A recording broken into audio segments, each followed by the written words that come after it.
혹시 이런 순간이 있으셨나요?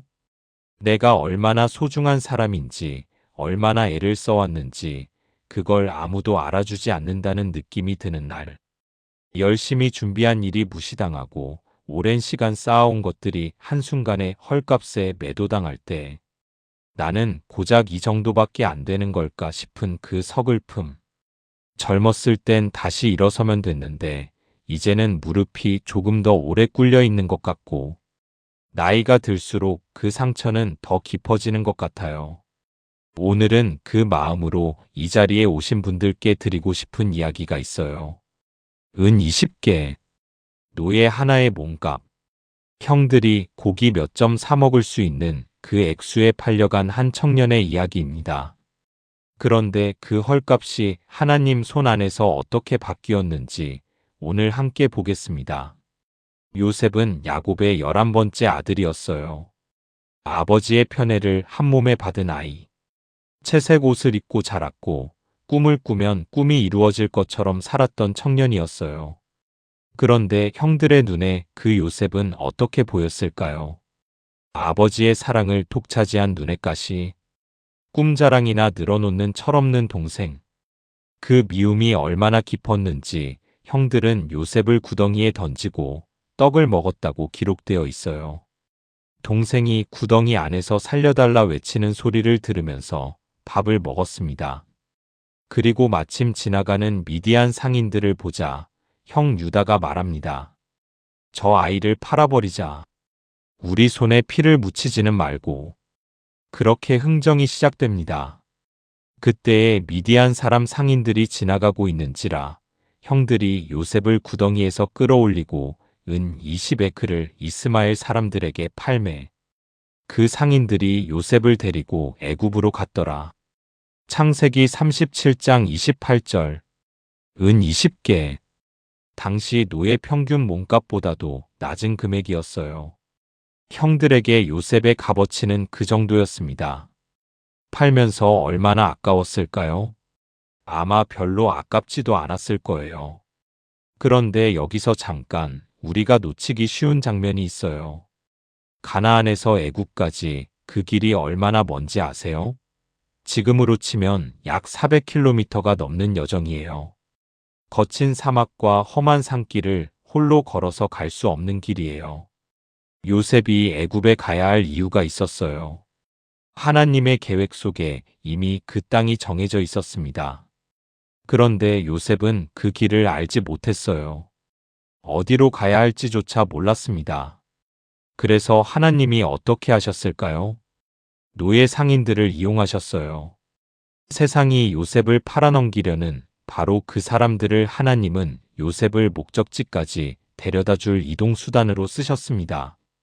생각해보면 얼마나 기막힌 일인가요? 요셉을 짓밟으려던 손이 결국 요셉을 미래로 운반하고 있었습니다. 세상은 지금 당신의 가치를 깎아내리고 있을지 몰라요. 누군가는 당신을 헐값에 취급하고 손쉽게 내쳐버리려 하고 있을지 몰라요. 그러나 이것만은 기억하십시오. 당신의 가치는 사람들이 매기는 은 20개에 있지 않습니다. 당신을 목적지로 이끄시는 하나님의 손 안에 있습니다. 비슷한 이야기가 역사 속에도 있어요. 18세기 영국 윌리엄 윌버포스라는 젊은 정치인이 있었어요. 그는 21살에 국회의원이 되었고 재능도 넘쳤고 인기도 많았어요. 그런데 26살에 신앙을 갖게 된 이후 그는 갑자기 노예제도 폐지를 외치기 시작했어요. 당시 영국의 노예 무역은 국가 경제의 핵심이었어요. 수많은 귀족과 상인들이 노예 무역으로 부를 쌓고 있었습니다. 그런 시대에 윌버포스의 목소리는 어떻게 들렸을까요? 저 사람 이상한 거 아냐? 정치 생명 끝났다. 쓸모없는 이상주의자. 그는 무려 20년 동안 의회에서 노예제도 폐지 법안을 제출했고 20년 동안 부결당했어요.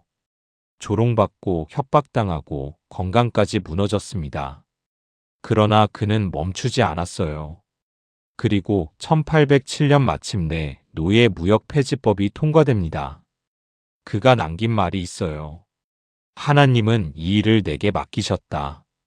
내가 그만둘 수 없는 이유가 거기 있다. 형들이 요셉을 은 20개에 팔 때 아무도 그 청년의 미래를 보지 못했어요. 사람들이 윌버포스를 쓸모없는 이상주의자라고 비웃을 때 아무도 그의 끝을 보지 못했습니다. 그러나 하나님은 처음부터 끝까지 보고 계셨어요. 그런데 이야기는 여기서 끝이 아니에요. 요셉은 애굽에 도착했습니다. 노예로. 아무것도 없이. 언어도 연줄도 돈도 없이. 보디발이라는 바로의 신하집에 팔렸어요. 집안의 맨 밑바닥이었습니다. 청소하고 심부름하고 주인의 눈치를 봐야 하는 자리. 이 상황을 성경은 어떻게 기록할까요? 망했다고 할까요? 불쌍하다고 할까요? 아니에요. 성경은 뜻밖의 단어를 씁니다. 여호와께서 요셉과 함께 하심으로 그가 형통한 자가 되어 그의 주인 애굽 사람의 집에 있으니. 창세기 39장 2절. 형통. 노예가 형통했다고요? 여기서 형통에 해당하는 히브리어는 찰라의예요. 앞으로 나아가다, 번성하다는 뜻입니다. 노예의 신분으로. 낯선 나라에서.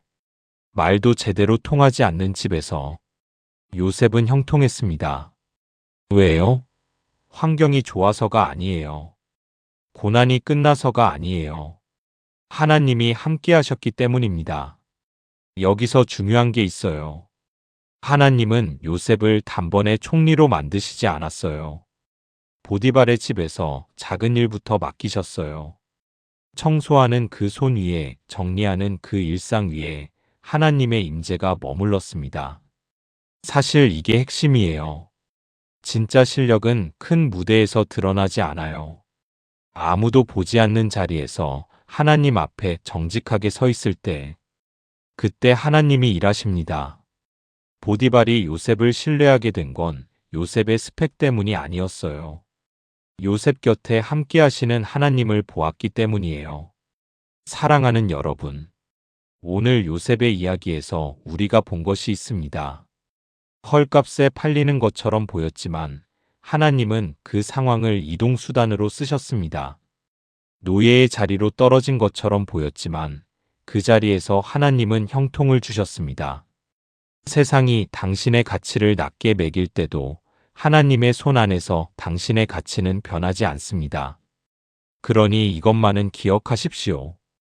당신의 지금 자리가 초라해 보이더라도 하나님이 함께 하시면 그 자리가 왕궁으로 가는 훈련소입니다. 아무도 알아주지 않는 것 같아도 하나님은 지금 이 순간도 당신을 보고 계십니다. 우리가 강할 때가 아니라 구덩이 안에 있을 때 하나님이 가장 가까이 오십니다. 은 20개짜리 인생은 없어요. 하나님의 손 안에서 당신은 값을 매길 수 없는 사람입니다. 이번 주 안에 한 가지를 해보시기 바랍니다. 내일 아침 자신의 자리를 평소보다 조금 더 정성스럽게 정리하십시오. 책상이든 주방이든 작업대든 그 자리에서 이렇게 기도하십시오. 주님, 제가 오늘 이 작은 자리에서 하는 일이 주님의 영광을 드러내는 통로가 되게 하소서. 거창하지 않아도 됩니다. 3분이면 충분합니다. 그 작은 노동의 제사가 하나님이 머무시는 자리가 됩니다. 오늘 말씀의 핵심 질문을 드리며 마칠게요. 지금 내가 있는 자리를 나는 구덩이라고 보고 있나요? 아니면 훈련소라고 보고 있나요? 이 질문을 가지고 하루를 살아가시면 좋겠어요. 여호와께서 요셉과 함께 하심으로 그가 형통한 자가 되어. 창세기 39장 2절. 하나님이 여러분과 함께 하십니다. 아멘.